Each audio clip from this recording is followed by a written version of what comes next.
Assalamualaikum warahmatullahi wabarakatuh. Berjumpa lagi dalam materi pembahasan manajemen investasi. Kali ini kita akan mengetahui harga wajar suatu saham ya. Nah, untuk mengetahui harga wajar suatu saham, nanti di sini kita akan membahas 5 macam metode perhitungan ya untuk mengetahui valuasi harga saham yang beredar di pasaran. Yang pertama itu menggunakan metode price earning ratio ya, atau disingkat dengan PER. Yang kedua ada metode price to book value ratio atau PBV. Yang ketiga metode discount dividend model ya, atau metode DDM. Yang keempat ada metode diskon cash flow ya, atau metode DCF, dan metode free cash flow. Nah, nanti akan dijelaskan secara singkat perhitungan sederhananya ya. Nah, yang pertama ini kita akan menghitung ya, akan mengetahui metode price earning ratio ya, atau disingkat dengan PER. Untuk proses perhitungan yang kita lakukan ini misalnya plus satu data sama dengan harga saham. Jika ingin mengetahui nilai per suatu saham, ini ada beberapa langkah yang memang harus diperhatikan ya. Yang pertama itu kita mencari berapa earning per share-nya terlebih dahulu ya, saham itu sendiri yang akan kita hitung. Terus yang kedua, kita harus mengetahui berapa harga saham yang terbaru di pasar. Dan yang terakhir di sini kita akan menghitung rasio antara harga saham dengan IPS-nya atau tepatnya per sahamnya. Nah, contoh soal di sini saya mengambil perusahaan tambang batubara Bukit Asam ya, saham tambang batubara Bukit Asam yang disingkat dengan kode emitennya PTBA. Di sini baru merintis laporan keuangan di tahun 2017 dan kinerjanya memang bagus ya, makanya dipilihlah saham PTBA ini sebagai contoh dalam menghitung per saham. Nah, untuk mencari IPS ya saham PTBA ini dan rumusnya, laporan keuangan di tahun 2017 itu menunjukkan laba bersih PTBA itu adalah senilai ini 4 triliun 476 ya. Terus adapun jumlah lembar saham yang beredar ini adalah 10,5 miliar lembar. Nah, untuk rumus perhitungan IPS ya saham PTBA di sini adalah laba bersih setelah bunga dan pajak dibagi jumlah saham yang beredar. Nah, untuk laba bersihnya tadi adalah senilai 4,476 triliun, kita bagi dengan jumlah saham yang beredar ini tadi 10 miliar 540 juta 375.745 saham ya yang beredar.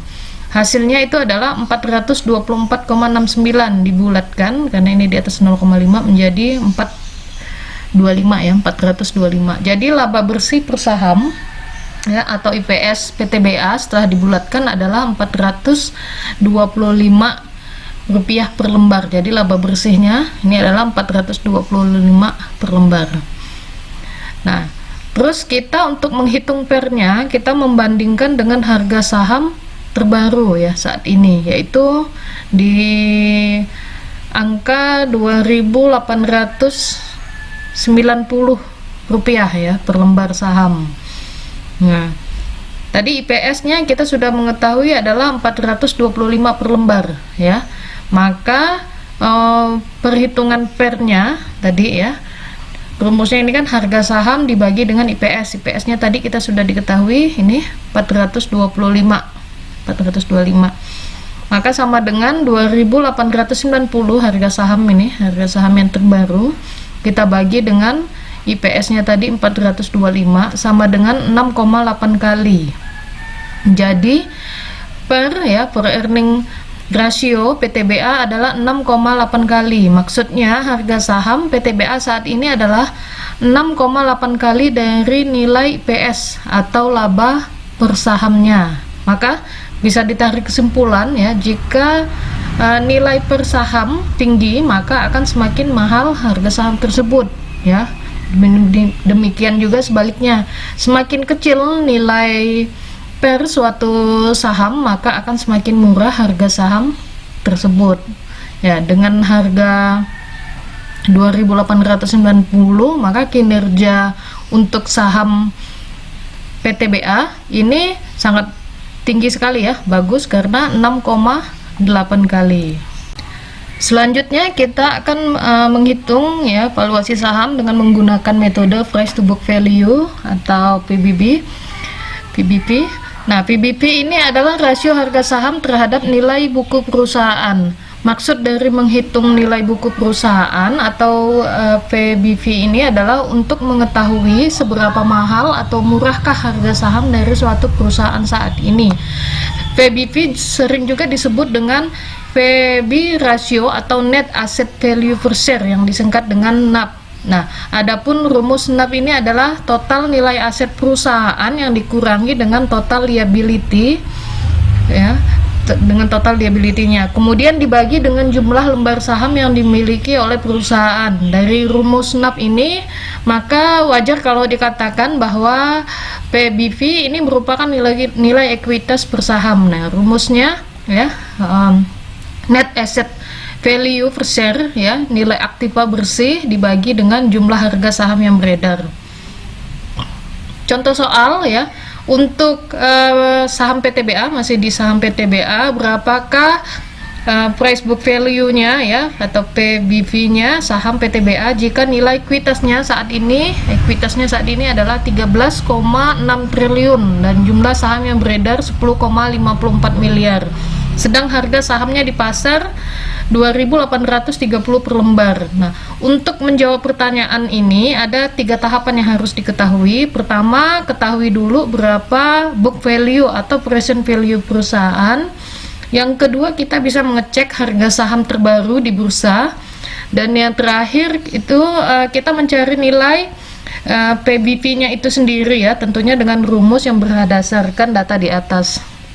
Nah, di sini kita dapat lihat ya, ini adalah laporan keuangan PTBA ya 2017 dan 2016 ini konsolidasi. Nah, untuk ini ekuitas yang didistribusikan ini kita ketahui ya 13,6 triliun ya. Ini kan dalam ribuan rupiah. Nah, data yang dibutuhkan dalam menghitung book value adalah ini ya, data yang dibutuhkan adalah kita melihat ekuitas dan jumlah saham yang beredar. Nah, ekuitasnya ini sudah dilihat ya. Jadi rumus book value-nya nilai ekuitas dibagi jumlah saham yang beredar, yaitu ekuitasnya 13,6 triliun dibagi jumlah saham yang beredar 10,54 miliar, didapatlah 1,1291 lembar. Jadi nilai per lembar saham PTBA yang seharusnya adalah 1.291 per lembar. Nah, dan ini pula lah yang kita katakan sebagai present value ya, atau nilai per lembar saham saat ini dan saham perusahaan PT Bukit Asam ya, atau PTBA. Nah, selanjutnya kita tinggal cek ya berapa harga saham terbaru dari PTBA. Nah, untuk harga saham terbaru ini PTBA 10 Desember 2020 nilainya 2.800. Jadi kita hitung ya rumus present book value-nya atau ya PBV-nya itu harga saham dibagi dengan book value yang tadi sudah diketahui yaitu 1.291. Maka harga saham sekarang 2.800 dibagi 1.291 sama dengan 2,17 kali, karena ini di atas 5 maka kita bulatkan menjadi 2,2 kali. Maksud dari 2 kali di sini ya, nilai PBV PTBA adalah apabila membeli saham PTBA di harga 2.800 ya. Jadi ibaratnya kita membeli harga yang seharga 100 juta tapi membelinya 220 juta per unit ya. Nah, maka apabila pembeli PTBA di harga yang sekarang, maka bisa dikatakan membayar 2 kali lipat lebih dari nilai bukunya, karena nilai buku saham tadi adalah 1.291 per lembar. Nah, ini ya. Tapi keunggulan yang dimiliki present book value ini lebih konsisten ya, dan lebih tepat mewakili harga ya. Jadi dianggap masih harga wajar ya bagi para calon investor ya.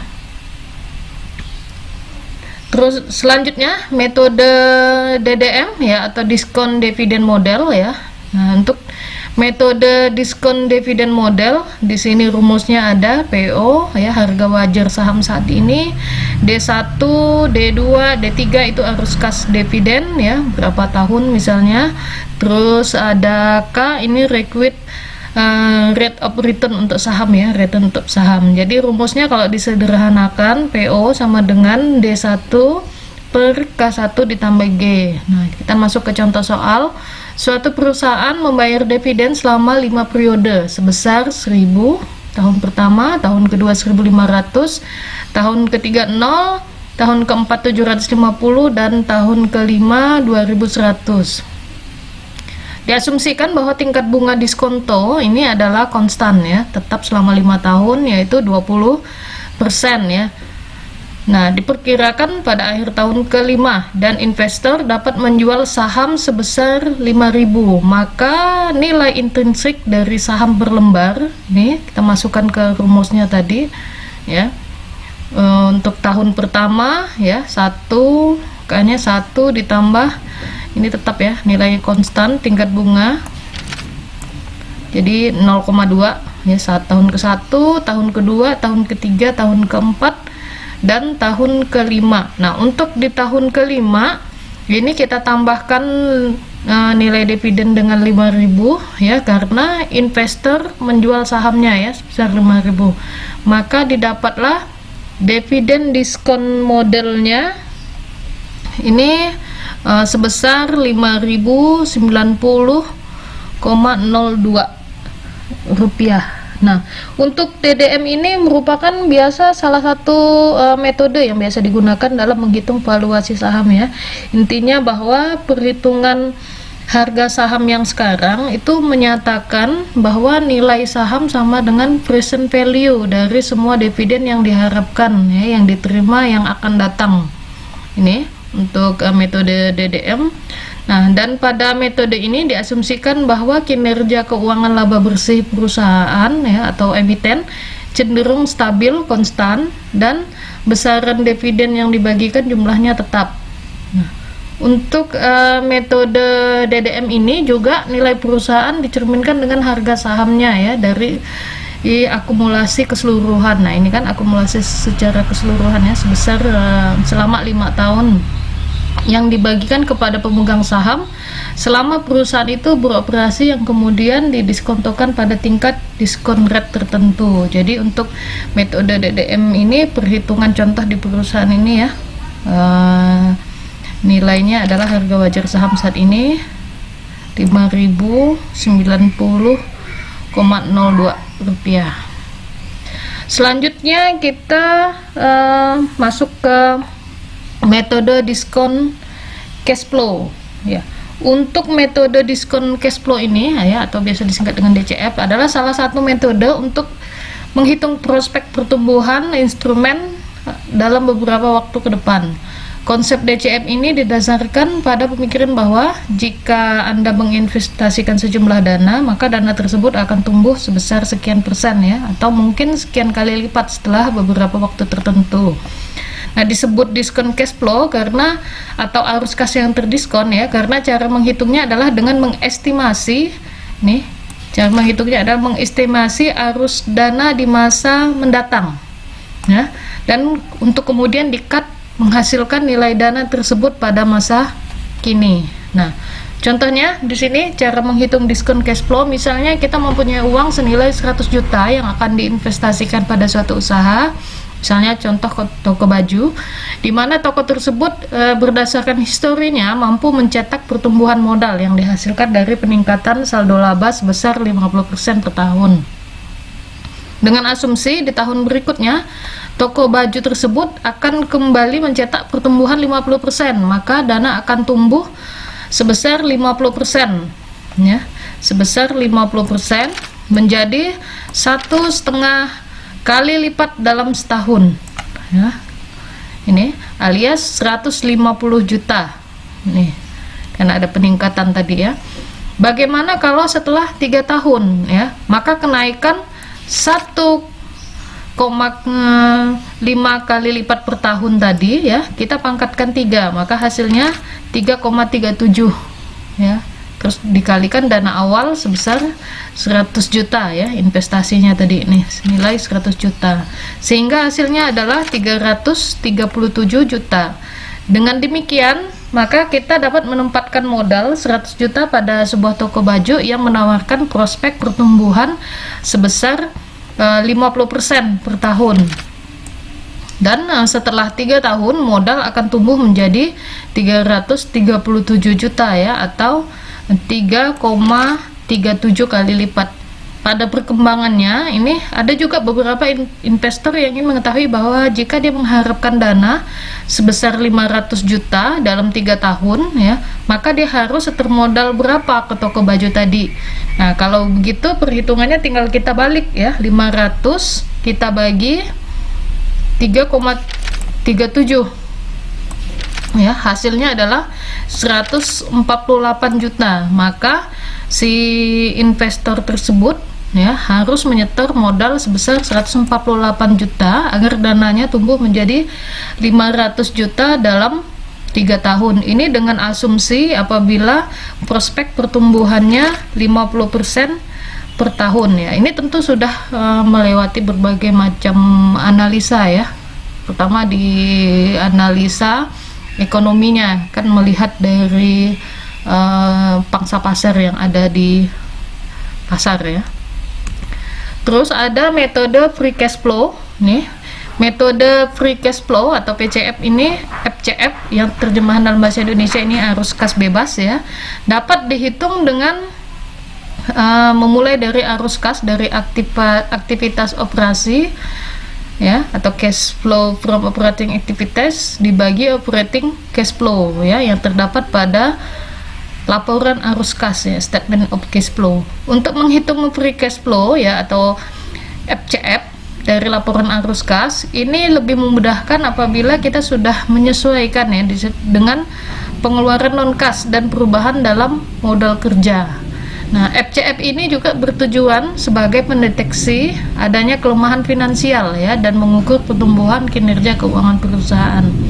Rumus free cash flow PCF FCF sama dengan arus kas dari aktivitas operasi dikurang dengan pembelanjaan modal.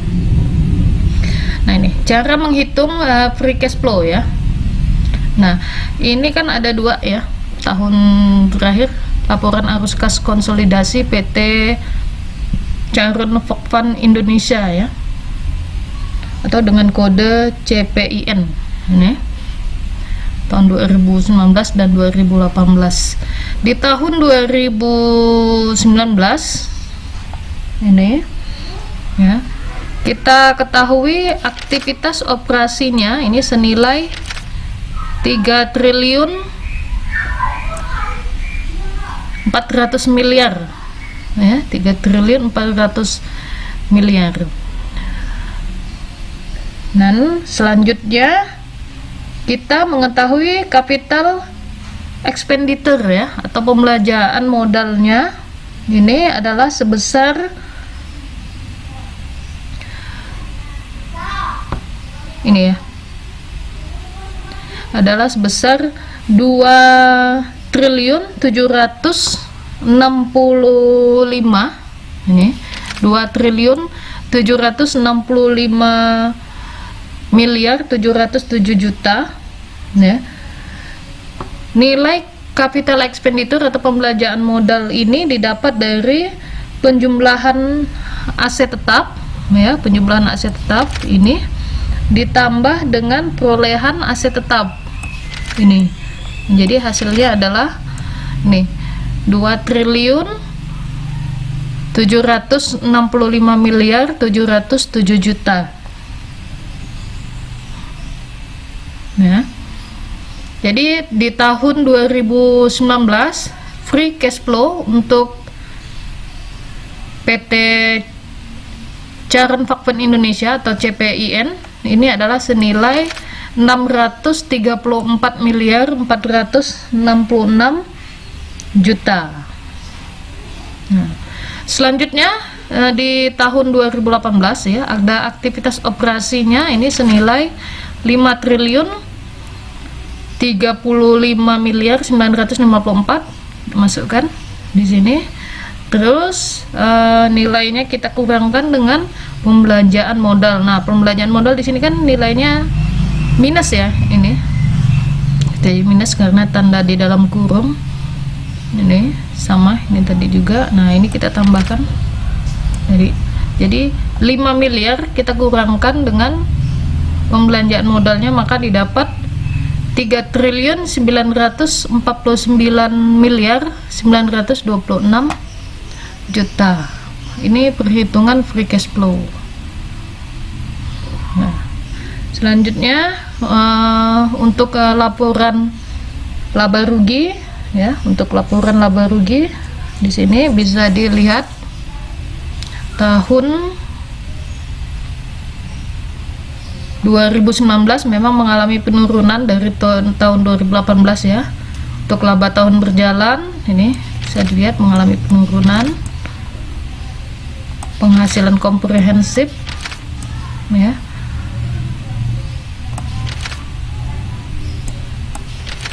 ini mengalami penurunan. Terus di sini juga ada laporan arus kas ya, laporan arus kas pendanaan tahun 2018. Di tahun 2019 juga mengalami penurunan aktivitas untuk pendanaan ya.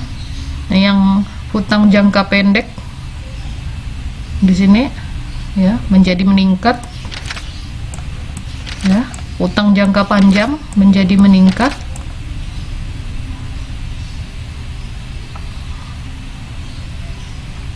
Nah, oke. Nah, sebagai pernyataan investor karena adanya penurunan dari laba bersih dan peningkatan hutang di PT CPIN ini ya, Charon Vakpen Indonesia, dengan adanya pengurangan ini nih ya, penurunan. Nah, maka bagi investor itu bisa memperhatikan ya, apakah memberikan hasil positif terhadap laba cash flow ya atau tidak. Nah, sebagai ini pertimbangan, walaupun FCF ini merupakan alat ukur yang sangat berguna, tapi tidak semua investor mempunyai latar belakang keuangan yang cukup untuk menghitung ya, atau bersedia meluangkan waktu untuk menghitung free cash flow secara berkala. Oke, sekian penjelasan saya mengenai perhitungan wajar untuk saham ya. Sampai berjumpa pada video pembelajaran selanjutnya. Assalamualaikum warahmatullahi wabarakatuh.